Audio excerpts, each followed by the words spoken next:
I never believed in ghosts until I saw what was hiding in that wedding portrait.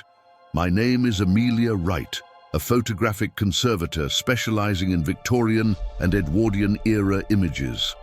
I've spent 15 years restoring damaged photographs, removing the ravages of time to reveal moments long past. Most days, it's painstaking but predictable work, until the Harlow portrait came into my possession. You won't believe what happened next. Watch until the end. It began at the Thornfield Estate auction last spring. The once grand family had finally sold their ancestral home after the last heir died childless, and the contents were being dispersed. I attended looking for period photographs to add to my personal collection. Among the items was a large silver-framed wedding portrait from 1912 showing a solemn young couple. The image was in poor condition, faded, water-damaged at one corner, with a long crack running across the glass. Most bidders passed it by, interested in the more ornate furniture and jewelry. I purchased it for a pittance, more intrigued by the quality of the photographer's work than the subjects themselves. The auctioneer mentioned it was the wedding portrait of Elizabeth and James Harlow, taken at Thornfield House on June 17, 1912. A standard portrait of its era. Nothing remarkable about the composition or setting.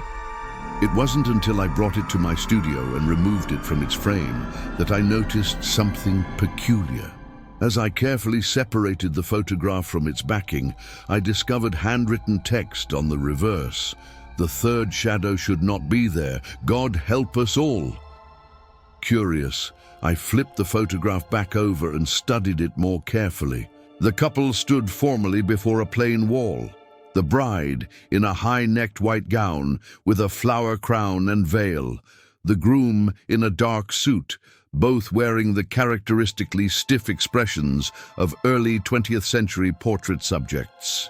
I almost missed it at first, but there on the wall behind them were three distinct shadows.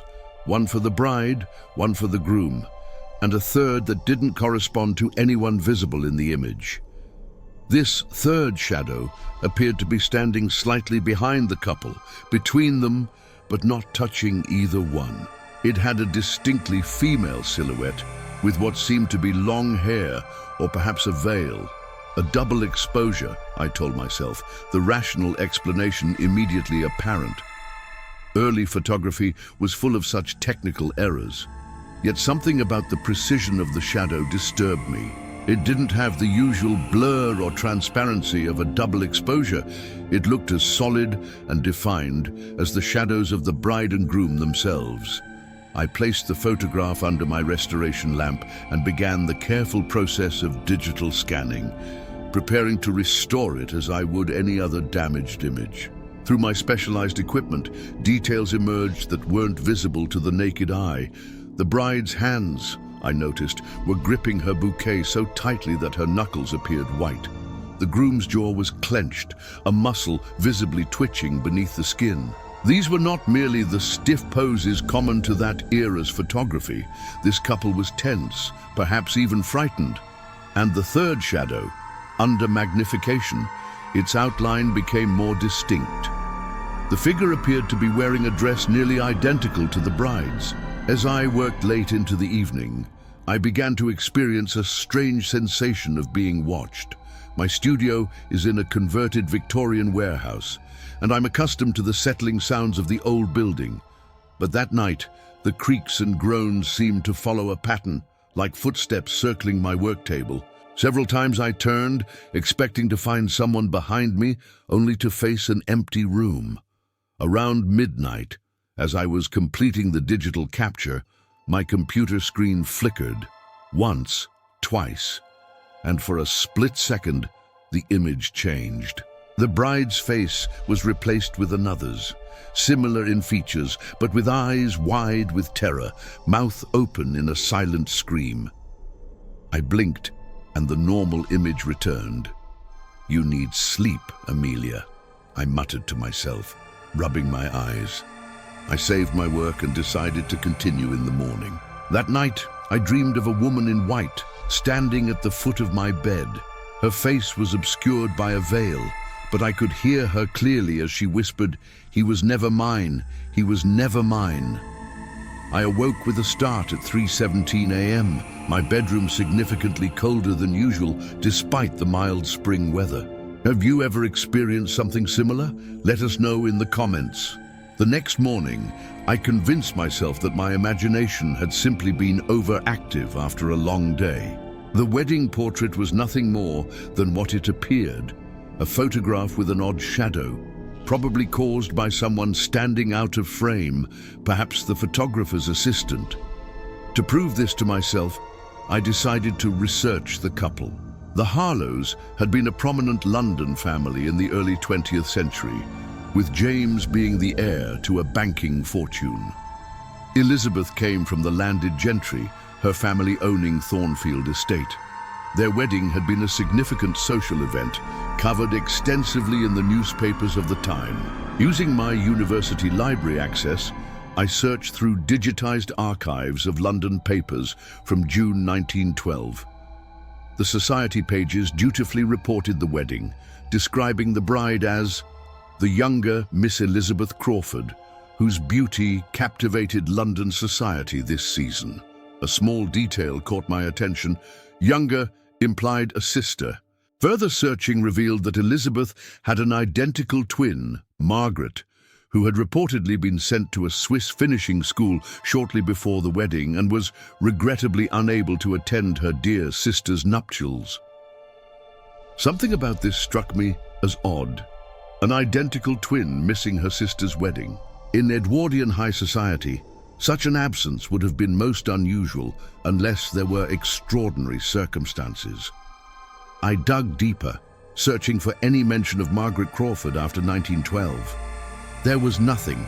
No return from Switzerland, no debut, no wedding announcement of her own. It was as if she had simply vanished from the historical record after her sister's marriage. When I returned to my studio that afternoon, I noticed something immediately. The photograph, which I had left flat on my work table, was now propped upright against my computer monitor. I was certain I hadn't left it that way. I'm meticulous about the positioning of fragile items. As I approached the table, my restoration lamp switched on by itself, illuminating the portrait. The third shadow seemed more prominent now, almost darker than the others. I told myself it was a trick of the light, that the lamp was simply malfunctioning. I sat down to continue my work, digitally repairing the water damage and crack. As I zoomed in on the bride's face, I noticed something I'd missed before. Elizabeth's eyes weren't focused on the camera. She was looking slightly to her right, toward her new husband, but not with the adoration one might expect. There was fear in her expression, subtle but unmistakable. My computer screen flickered again, and this time I was certain I saw another face superimposed over Elizabeth's, so similar, yet with an expression of intense sorrow rather than fear. It lasted only a moment before returning to normal. A chill ran down my spine as a theory began to form in my mind. What if the third shadow belonged to Margaret, Elizabeth's identical twin? What if she hadn't been in Switzerland at all, but had been present, somehow, at her sister's wedding? And what if she was trying to tell me something a century later? As these thoughts swirled in my mind, my phone rang, startling me. It was Dr. Harold Bennett, the historian who had organized the Thornfield auction. "Miss Wright," he said without preamble, "I understand you purchased the Harlow wedding portrait." "Yes," I replied, surprised. "Is there a problem?" There was a pause before he continued. "That portrait has a certain reputation. I should have mentioned it at the auction, but I didn't want to affect the bidding with old superstitions." "What kind of reputation?" I asked, my pulse quickening. "Everyone who has owned it has reported strange occurrences. Some claimed to hear a woman weeping at night. Others said they saw a figure in white walking through their homes. One previous owner became convinced that the bride in the portrait would change positions when no one was looking." He sighed. Nonsense, of course, but consistent nonsense across multiple owners. And you're telling me this now because I've just discovered something in the Thornfield House records that I think you should see. Something about Elizabeth Harlow's twin sister. Something that wasn't made public at the time. His voice dropped to a near whisper. Can you meet me at the university archives tomorrow morning? I agreed, my curiosity now thoroughly piqued. As I hung up, I turned back to the portrait and froze. A single drop of what looked like water had appeared on the bride's cheek, glistening in the light of my restoration lamp. As I watched, it slowly trailed down the surface of the photograph like a tear. I reached out to touch it, to confirm it was real, but before my fingers made contact, the drop vanished, leaving no trace of moisture on the paper. That night, I dreamed again of the veiled woman. This time, she stood by my bedroom window, looking out at the street below. He took the wrong sister, she whispered, her voice like rustling paper. Look at the flowers. The flowers tell the truth. I awoke at precisely 3:17 a.m. again, shivering despite my heavy blankets. On my bedside table sat a single white rose, though I had no flowers in my apartment. When I turned on the light, the rose was gone, leaving me to wonder if I had still been dreaming. The university archives were housed in a neo-Gothic building that always reminded me of a mausoleum. Dr. Bennett was waiting for me in the special collections room, surrounded by acid-free boxes and climate-controlled display cases. His usual tweed jacket hung on a nearby chair, his shirt sleeves rolled up as he carefully laid out a series of documents on the large oak table. "Thank you for coming, Ms. Wright," he said, pushing his wire-rimmed glasses up his nose. "I apologize for being cryptic on the phone, but some matters are better discussed in person." He gestured to the chair opposite him, and I sat down, noticing the dark circles under his eyes. Had he slept at all? "I've been researching the Thornfield Estate records since our conversation," he explained, "and I found something rather disturbing about the Harlow-Crawford wedding." He slid a leather-bound journal toward me. This belonged to Harriet Jenkins, who served as lady's maid to the Crawford sisters.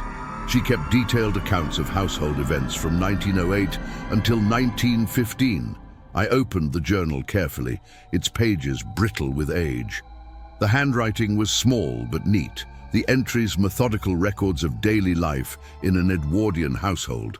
"Turn to June 15th, 1912, Dr. Bennett instructed. 2 days before the wedding." I found the entry and began to read, "Miss Margaret's condition has worsened. Dr. Sullivan visited again, but could do nothing to calm her hysteria. She continues to insist that she is Miss Elizabeth and that a terrible mistake has been made. Lady Crawford ordered her confined to the East Wing, away from the wedding preparations. The laudanum keeps her quiet, but when it wears off, her screams can be heard throughout the house. Lord Crawford has told the staff that his daughter is suffering from severe nervous exhaustion and will be departing for Switzerland directly after her sister's wedding. I fear for her sanity." I looked up at Dr. Bennett, my pulse quickening. "Are they suggesting that Margaret was having some kind of breakdown? That she believed she was Elizabeth?" "Keep reading," he said grimly. "The entry for the morning of the wedding. June 17th, 1912. Disaster has struck. Miss Margaret escaped her room during the night. When I arrived to help Miss Elizabeth dress for her wedding, I found both sisters together, identical in their appearance, each claiming to be Elizabeth. Lord Crawford was summoned and identified one as Elizabeth, ordering the other restrained. The sister who was taken away was screaming that a terrible mistake had been made, that she was the real Elizabeth. Her face haunts me, such desperation, such conviction. The wedding proceeded as planned, but there was a heaviness in the air, a sense of wrongness that even the grandeur of the occasion could not dispel. You won't believe what happened next. Watch until the end. My hands trembled slightly as I turned the page, but the next entry was dated June 20th, 3 days after the wedding. The maid wrote that Miss Margaret had been sent to a private sanatorium in Switzerland, accompanied by a trusted family retainer. There was no further mention of the incident. "There's more," Dr. Bennett said, sliding another document toward me. And this is a letter from James Harlow to his solicitor, dated August 3rd, 1912, less than 2 months after the wedding.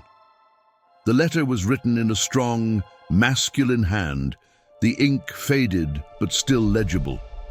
"Regarding the matter we discussed, I am growing increasingly concerned about Elizabeth's behavior. She continues to insist that she is Margaret, not Elizabeth. At first, I attributed this to wedding nerves, or perhaps the strain of her sister's unfortunate condition. Now I am not so certain. There are moments when she looks at me with such unfamiliarity, as if she has never seen me before.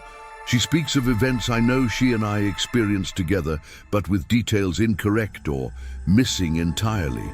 Most disturbing, I have twice caught her studying photographs of Elizabeth and practicing her sister's mannerisms before the mirror. I hesitate to involve the doctors again, as Lord Crawford was most insistent that the family's reputation must be protected. Yet I cannot shake the terrible suspicion that grows in my mind. What if a mistake was truly made? What if the woman I married is Margaret Crawford, believing herself to be Elizabeth? I have examined the wedding portrait repeatedly, seeking some clue, some evidence. There is something strange about it, something I cannot quite identify. I shall bring it when we meet next week to discuss the matter further. I sat back, my mind reeling with implications. Are you suggesting that Lord Crawford deliberately married off the wrong daughter?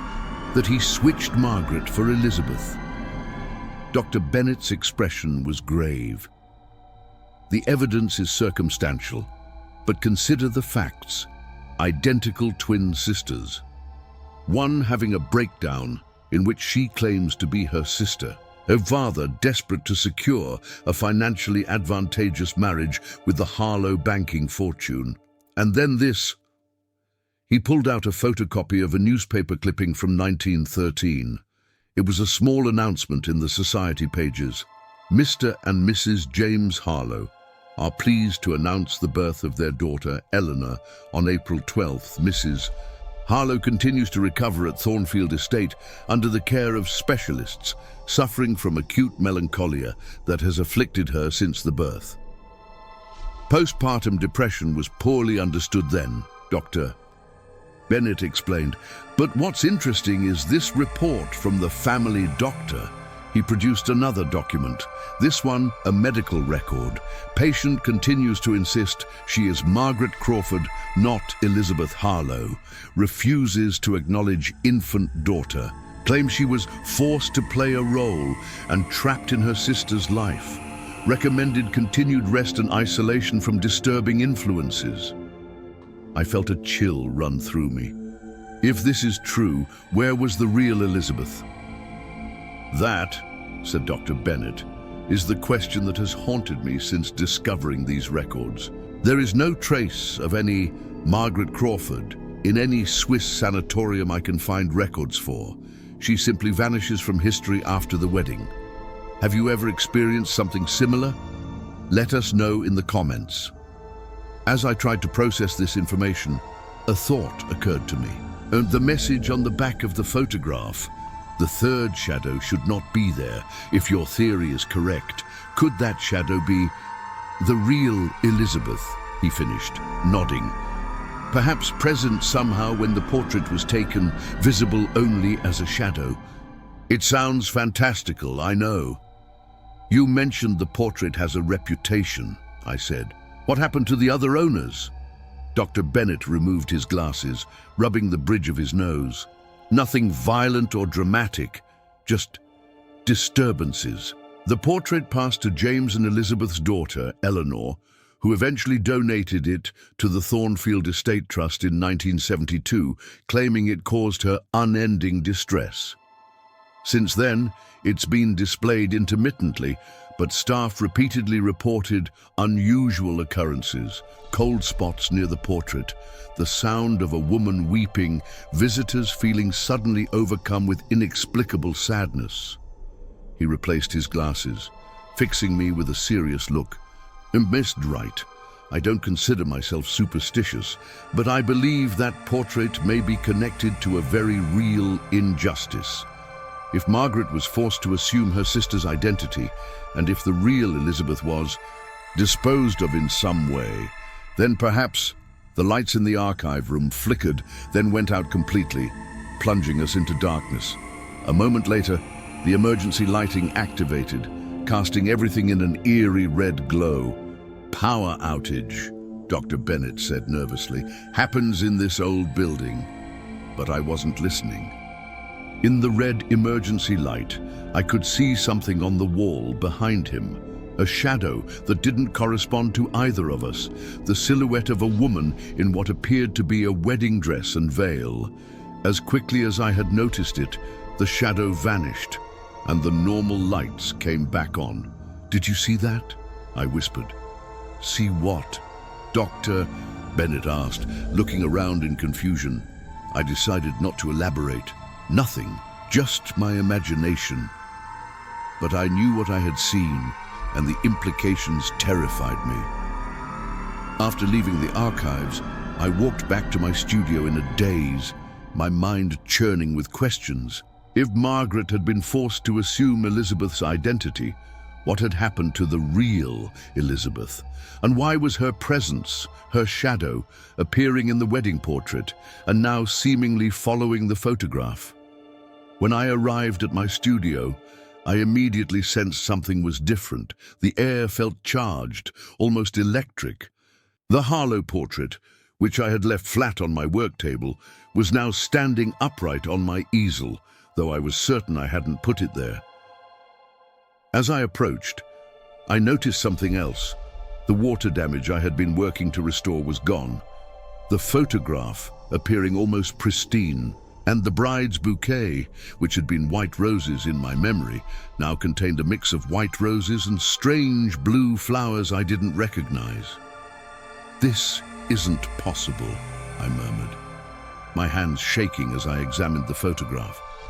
Photographs don't simply heal themselves, and details don't change, yet the evidence was before my eyes. I quickly pulled up the digital scan I had made on my computer, comparing it to the physical photograph. In the scan, the water damage was clearly visible, and the bouquet contained only white roses. The physical photograph now showed neither the damage nor the same bouquet. My computer screen flickered, and for a moment, the scan changed too, matching the altered physical photograph before reverting to its original state. A sudden cold breeze passed through the studio, though all windows were closed. I heard a whisper directly behind me. "Look at the flowers. The flowers tell the truth." I spun around, but no one was there. When I turned back to the portrait, another change had occurred. Now, the bride's face was clearly different, her expression one of confusion and fear rather than the solemn pose I had first observed. The photograph was transforming before my eyes, revealing what seemed to be the truth of that day in 1912. The third shadow remained, but now it seemed more substantial, almost as solid as the bride and groom themselves. And the bride, who I now believed was Margaret, forced to pose as Elizabeth, was subtly turning her head away from the camera, as if trying to escape its gaze. My phone rang, breaking the eerie silence. It was Dr. Bennett again. "Ms. Wright," he said, his voice tense, "I found something else. A death certificate for Margaret Crawford, dated June 16, 1912, the day before the wedding. It lists the cause as brain fever. But here's the strange part. It's signed by Dr. Sullivan, the same doctor mentioned in the maid's journal as treating Margaret for hysteria. So they falsified her death," I said, the pieces falling into place. Officially, Margaret died, allowing them to proceed with the wedding using Elizabeth as the bride. But in reality, In reality, I believe it was Elizabeth who died, or was killed, and Margaret who was forced to take her place. Dr. Bennet finished. Which means the wedding portrait shows Margaret posing as Elizabeth, with the real Elizabeth's shadow somehow captured in the image. But how is that possible? I asked, staring at the portrait that seemed to be revealing more of its secrets with each passing moment. I don't know, he admitted, but there's more. I've been researching the Crawford family history, and Elizabeth was engaged to James Harlow for his fortune. The Crawfords were land-rich, but cash-poor. But Margaret was secretly in love with a local artist, someone her father would never have approved of, a man named Thomas Webb. My breath caught. The photographer. Yes, according to local records, Thomas Webb was hired to photograph the Harlow-Crawford wedding. The same man Margaret loved was forced to photograph her pretending to be her sister, marrying another man. As he spoke, I noticed something else changing in the portrait. In the bottom right corner, previously blank, a signature was gradually appearing. T. Webb, photographer. Dr. Bennet, I said slowly, I think you should come to my studio right away. The portrait is changing, revealing its secrets. And I think I know why the third shadow is there. I'll be there in 20 minutes, he promised. After hanging up, I stared at the portrait, watching as it continued its subtle transformation. The third shadow now had a faint outline of a face within it, a face identical to the bride's, but with an expression of profound sorrow. Elizabeth, I whispered to the empty studio, is that you? In response, the temperature plummeted, my breath visible in the suddenly frigid air. The pages of my notebook began to turn on their own, stopping at a blank page. As I watched, words began to appear on the paper, written by an invisible hand in elegant, old-fashioned script. I am Elizabeth. Help me tell the truth. Dr. Bennet arrived at my studio 20 minutes later, out of breath and clutching a leather portfolio. His eyes widened when he saw the portrait on my easel, now visibly different from the photograph we had discussed earlier that day. Extraordinary, he murmured, approaching it cautiously. The conservation process sometimes reveals hidden details, but nothing like this. This is unprecedented. It's not my work, I told him, my voice unsteady. The photograph is changing itself. He looked skeptical until I showed him the digital scan on my computer, still showing the original version with water damage and only white roses in the bouquet. Look at the flowers now, I said, pointing to the physical photograph. White roses and these unusual blue flowers intermingled. Doctor Bennet leaned closer, studying the bouquet. Those are forget-me-nots, he said. They symbolize true love and remembrance, particularly of those who have died. He glanced at me. In Victorian flower language, they literally mean forget-me-not, a plea to be remembered. A message from Elizabeth, I whispered. Perhaps. He opened his portfolio and removed a yellowed newspaper. I found this on my way here, a society column from June 10, 1912, describing Elizabeth Crawford's engagement party. It specifically mentions that she carried a bouquet of white roses, her favorite flower.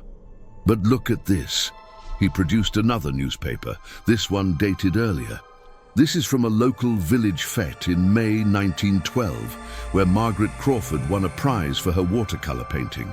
The reporter notes that she wore a charming arrangement of forget-me-nots in her hair, the blue flowers complementing her eyes.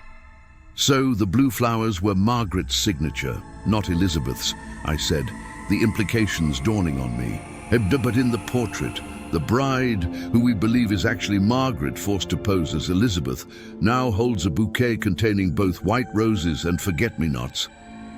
As if the photograph is revealing the truth, showing both sisters present in that moment, Dr. Bennet concluded. The real Elizabeth in death, represented by her flowers, and Margaret alive but trapped in her sister's identity. You won't believe what happened next. Watch until the end." I showed him the message that had appeared in my notebook. "I am Elizabeth. Help me tell the truth." "If we accept the supernatural explanation, Doctor," Bennett said carefully, "then it seems Elizabeth's spirit is somehow connected to this portrait, trying to communicate what really happened." "But what did happen?" I asked. "We have theories, but no proof." "Perhaps there's more to find in the photograph itself," he suggested. "If it's revealing details gradually." I nodded and placed the portrait under my examination light, using a magnifying glass to study it inch by inch. As we watched, another detail changed. A small brooch appeared on the bride's dress, previously not visible. "That's the Crawford family brooch," Dr. Bennett identified it. "It passed down to the eldest daughter of each generation.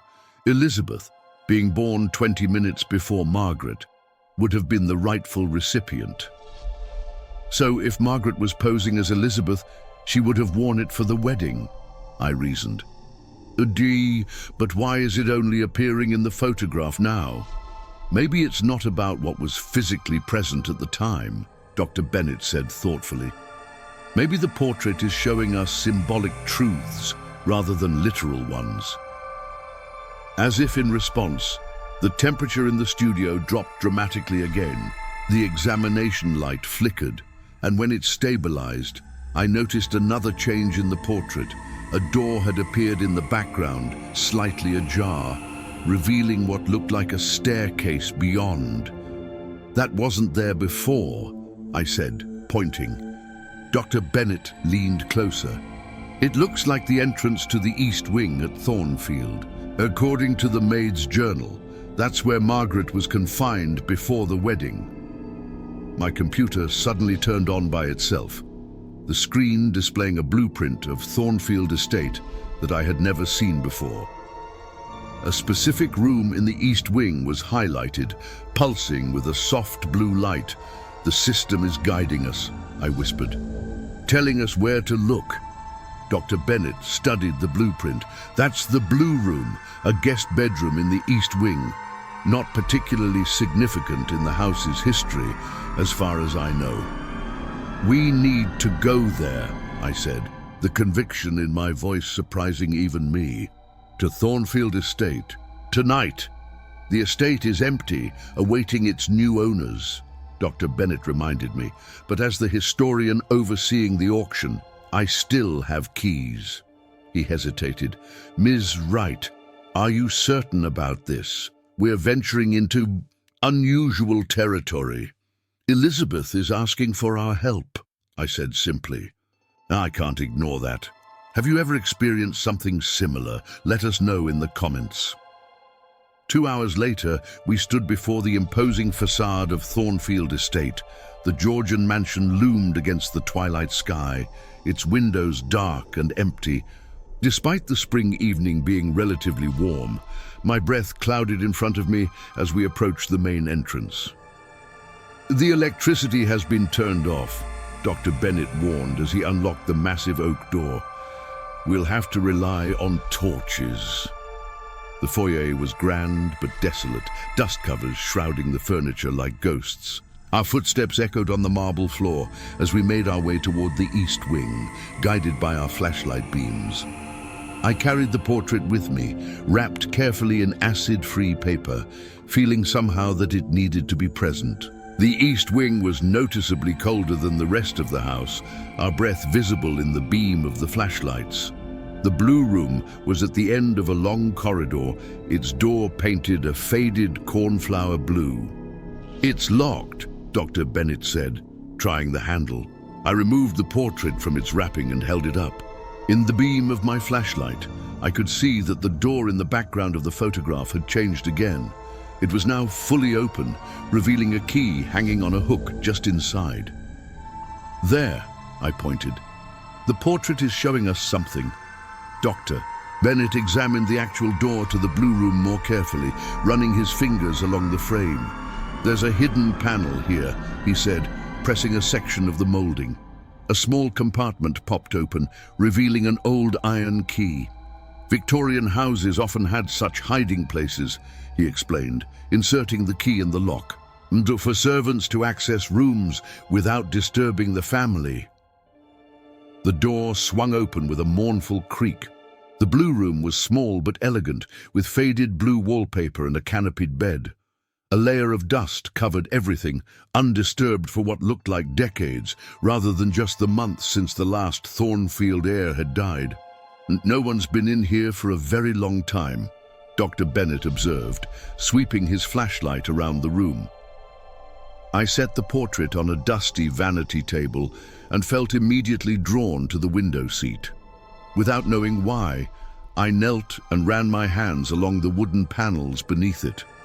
"There's something here," I said, feeling a section that seemed different from the rest. "Help me move this."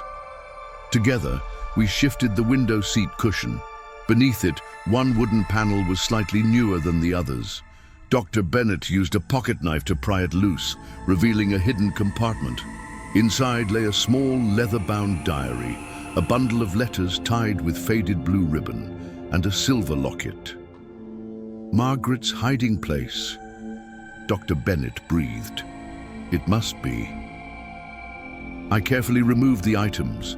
The diary bore the initials M.C. on its cover. The letters, upon closer inspection, were addressed to "My dearest Margaret" and signed "Forever yours, Thomas."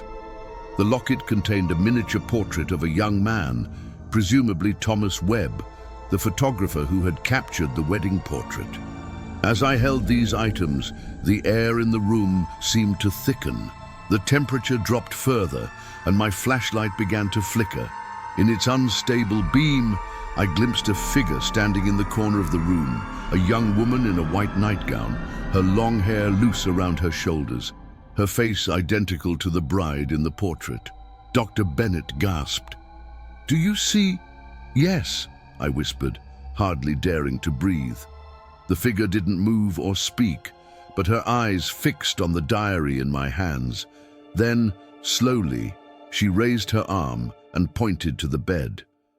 Following her gesture, I moved to the four-poster bed and examined it carefully. The apparition remained in the corner, watching silently. The mattress," I murmured, running my hands over the ancient bedding. "There's something inside it." Using Dr. Bennet's pocket knife again, I carefully cut a small slit in the side of the old mattress. Reaching inside, my fingers touched something cool and metallic. I withdrew a small key, ornate and clearly valuable, attached to a thin gold chain. The moment the key emerged, the apparition in the corner seemed to become more substantial. She moved toward us, her bare feet making no sound on the dusty floorboards. "Elizabeth?" I ventured. The figure nodded slowly, her sad eyes never leaving the key in my hand. "What is this key?" I asked. "What does it open?" She pointed to the portrait, still resting on the vanity. When we looked at it, we saw that it had changed yet again. Now, barely visible in the background, was a small safe or strongbox partially hidden behind the groom. "There was a safe in the wedding portrait," Dr. Bennet said, puzzled. "But where?" "That's not a feature of the room they were photographed in." The apparition of Elizabeth moved to the wall beside the vanity, placing her palm flat against the faded wallpaper. Then she looked at me expectantly. I approached the wall, running my fingers over the area she had touched. There was a slight depression, barely noticeable. When I pressed it, a panel slid aside, revealing a small wall safe. "How did you know?" Dr. Bennet asked, but I had no answer. The key in my hand fit the safe perfectly. When I turned it, the door swung open to reveal a single item, a folded piece of paper, yellowed with age. I removed it carefully and unfolded it on the vanity beside the portrait. It was a letter written in a hurried, desperate hand. "To whoever finds this, I am Elizabeth Crawford, the true Elizabeth, though by the time anyone reads this, I will be known as the mad sister Margaret, hidden away in Switzerland. On the eve of my wedding to James Harlow, my father revealed his terrible plan. Our family fortune was gone, our estate mortgaged to its limits. Only my marriage to James could save us from ruin. But James had expressed doubts, threatening to withdraw his proposal after learning of certain indiscretions in my past. My sister Margaret, always the dutiful daughter, was to take my place. We would switch identities. She would become Elizabeth, the perfect bride, while I would be sent away as Margaret, the unstable sister needing treatment. Father gave me no choice. Those who resisted his will often met with unfortunate accidents. I write this the night before my sister's forced marriage to the man who was to be my husband. Tomorrow, I am to be taken to a private asylum where, I fear, I will never be permitted to leave. If you are reading this, know that a terrible injustice was done in this house. My sister Margaret sacrificed her own life and love to save our family, while I was condemned to live as a ghost in my own existence. May God forgive my father for what he has done to both his daughters. Elizabeth Crawford, June 16th, 1912.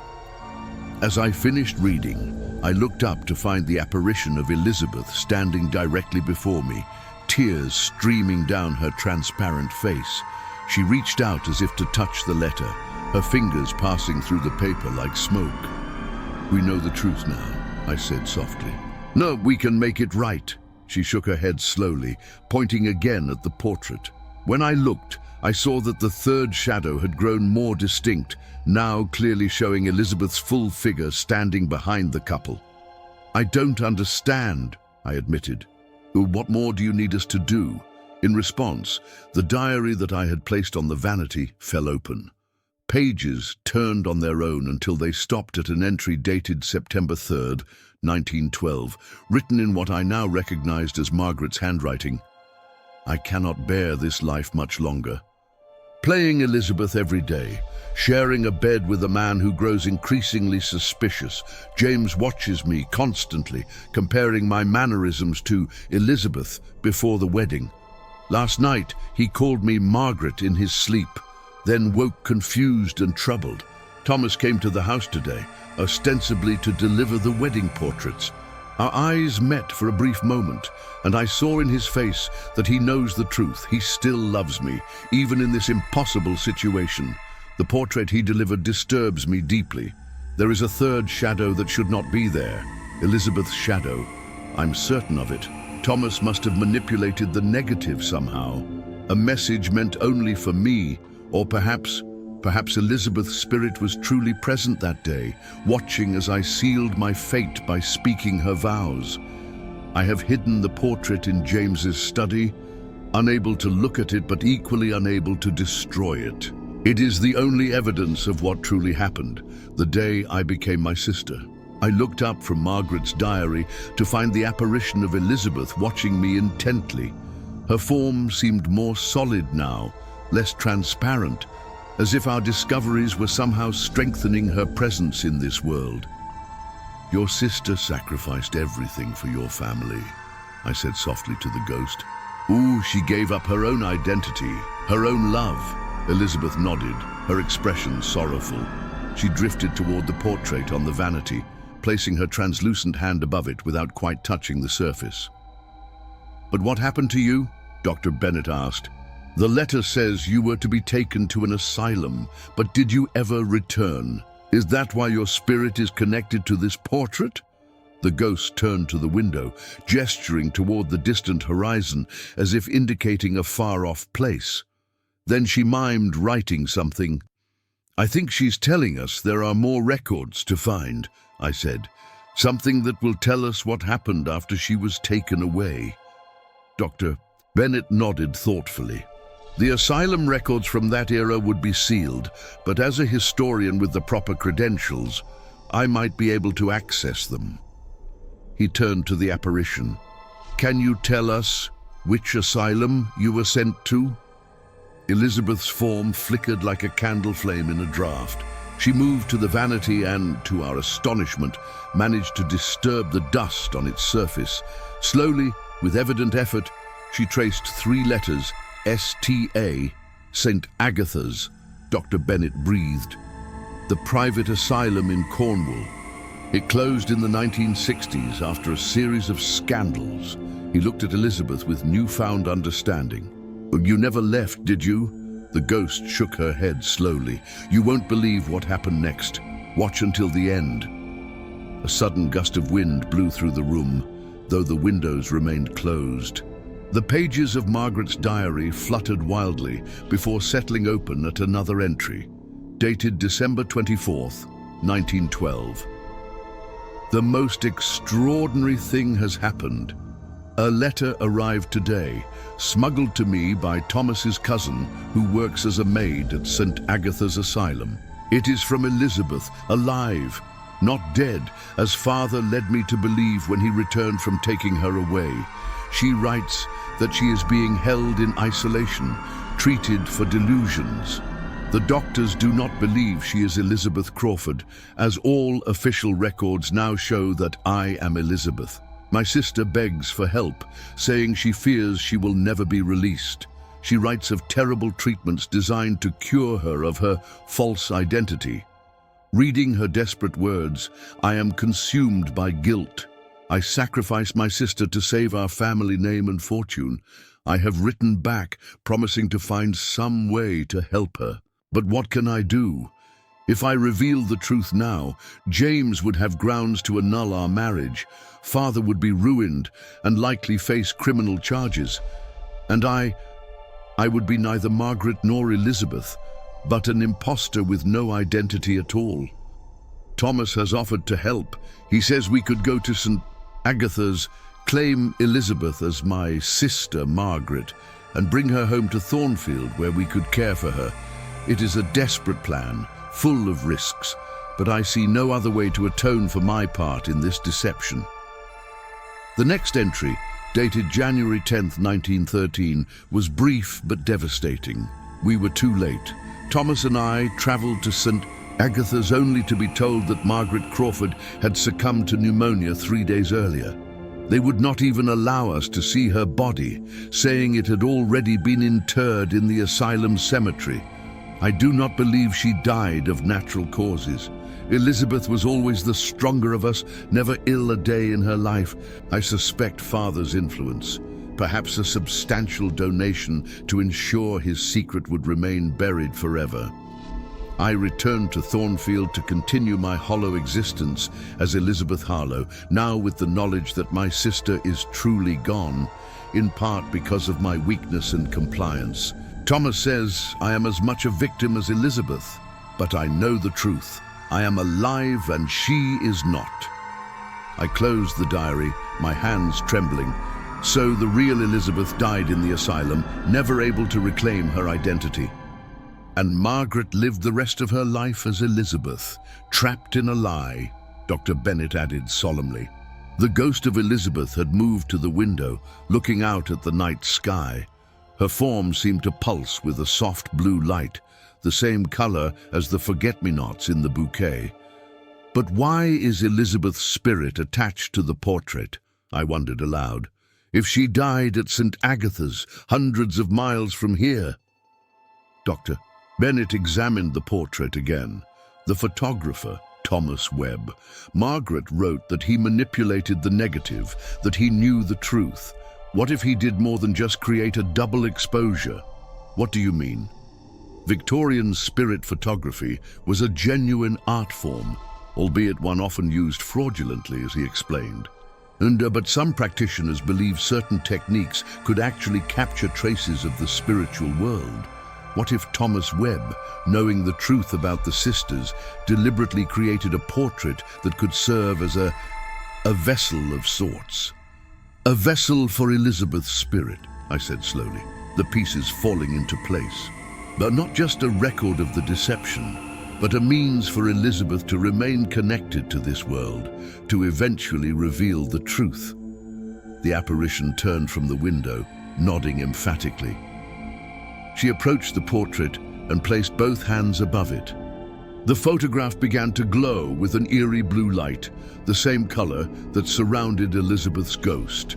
As we watched, transfixed, the portrait changed one final time.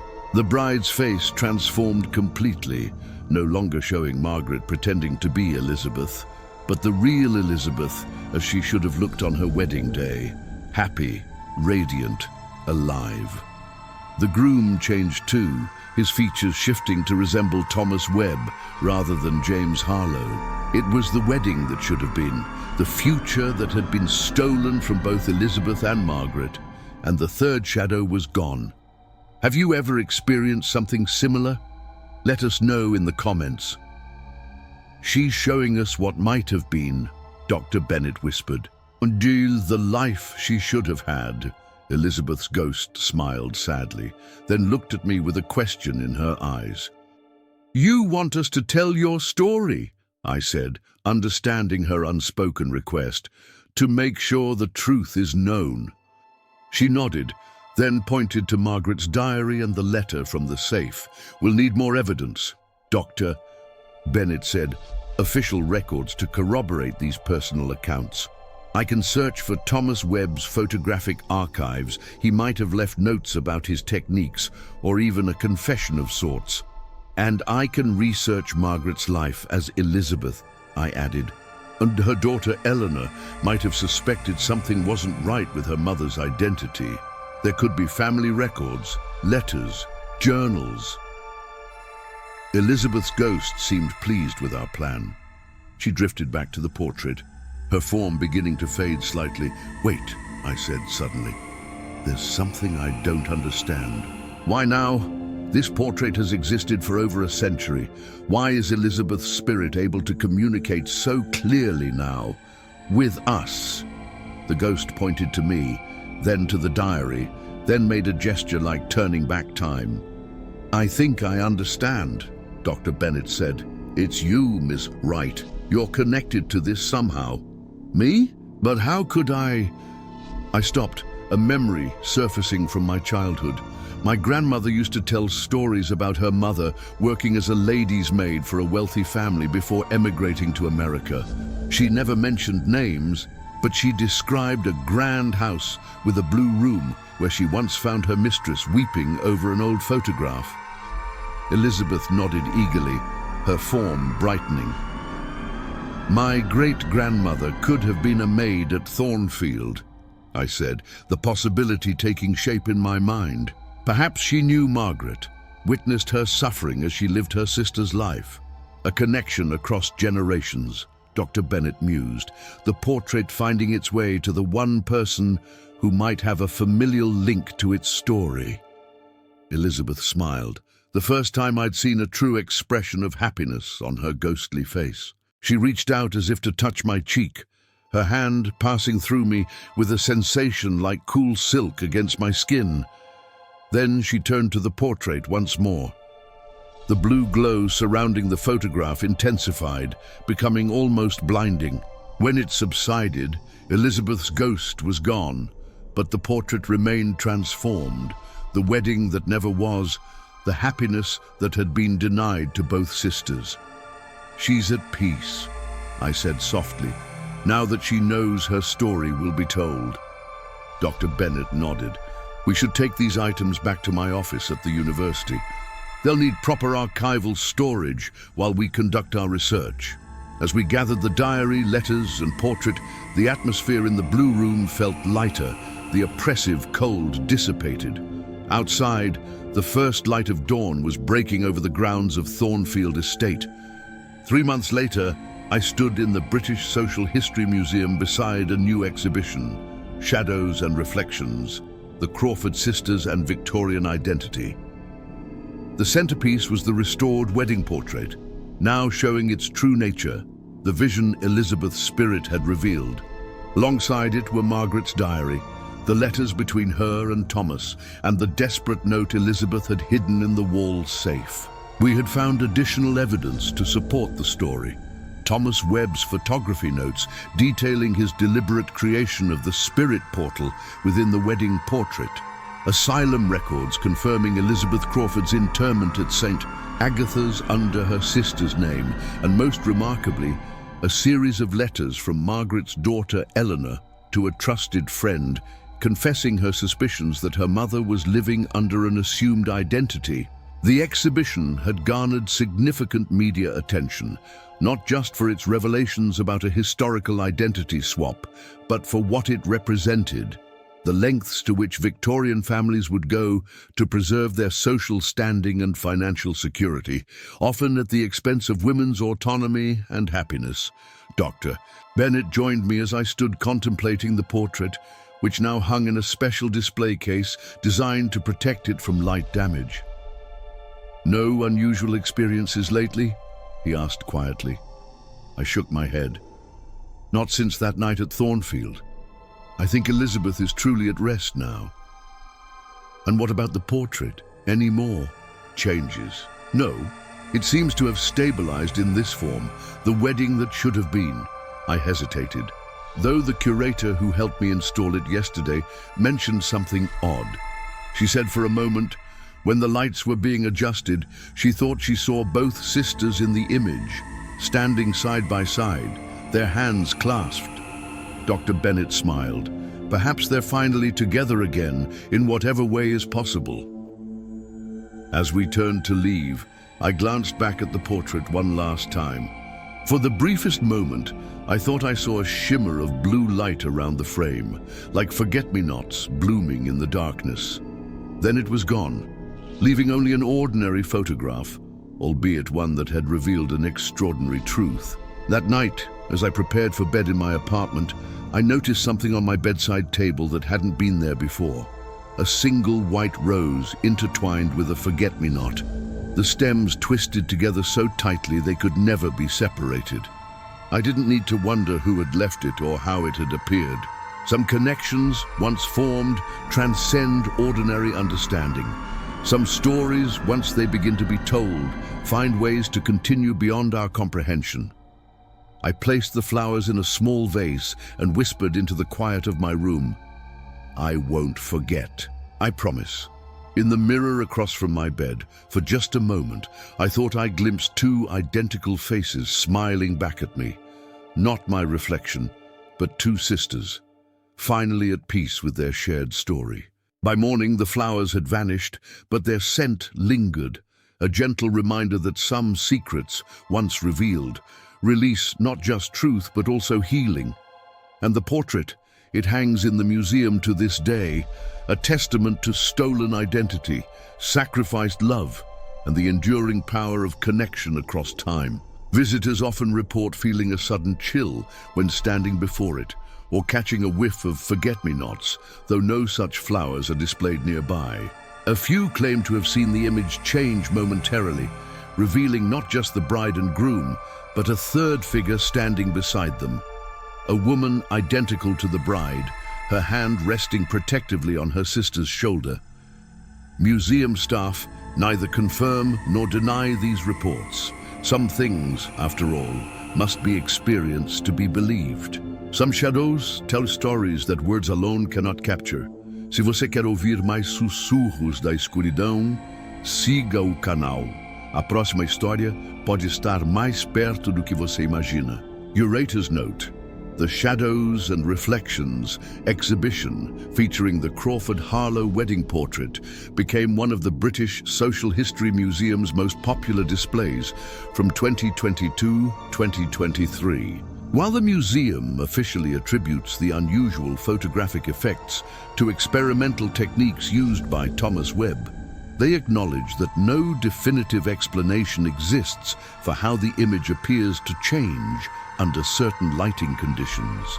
The portrait was permanently removed from public display in December 2023 after 3 separate conservation specialists refused to continue working with it, citing unexplainable technical anomalies and severe psychological discomfort when handling the photograph. It remains in climate-controlled storage, where security staff occasionally report hearing a woman humming softly when passing the sealed archive room late at night.